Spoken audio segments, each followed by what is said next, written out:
د خوست کرنې او مالدارۍ ریاست مسؤلینو د افغان پرمختیایي مؤسسې څخه د مننې ترڅنګ وویل نړیوال مؤسسات او نور خیریه بنسټونه باید د افغان ولس د اقتصادي پرمختګ او دوی ته د دایمي کاروبار د برابرولو په موخه لا نورې پروژې رامنځته او خپل فعالیتونه پراخ کړي. ملګري چې چاته دغه شی ورسېدو دغه مستفید شو نه وګرځېدو په ښه طریقه کوم اصول چې د EDMC طرفه ورته ویل شوي انجینر طرفه د هغه اصولو مطابق د دوی پالنه وکړي.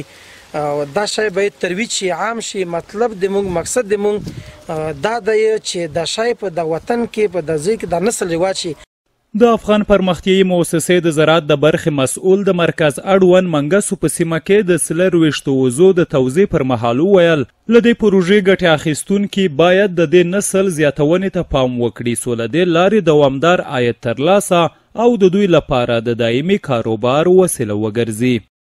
د موږ دفتر د موږ همکارانو د موږ مشرتابه په دو هڅه کې دی، په دو لټه کې دی چې خلکو ته د دایمي کار داسې کارونو لکه د اوس چې الحمدلله موږ تاسو شاهدان یو د داسې کار زمینه ورته مساعده کو چې خلک وکولای شي په خپل د حلال روزي د پیدا کولو یوګه وکړي. مرسته ترلاسه کوونکو د یادې مؤسسې له فعالیتونو او خدماتو مننه وکړه چې دوی ته د کورني اقتصاد د ښه والي او پرمختګ په برخو کې د دایمي کاروبار زمینه برابره کړه.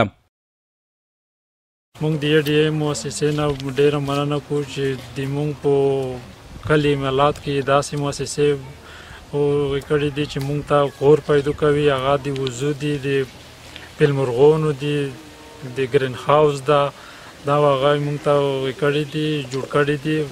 موږ د دې نه ډېره مننه کوو. نو موږ ته دغه ګرین هاوس چې جوړ کړی دی د دې نه موږ خوشحال یو.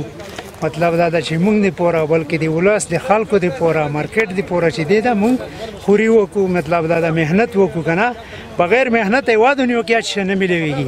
نو لږ له محنت سړی وکړي هغه وکړي ژوند د پوره له نفقه نورو خلکو ته خیر ورسېږي.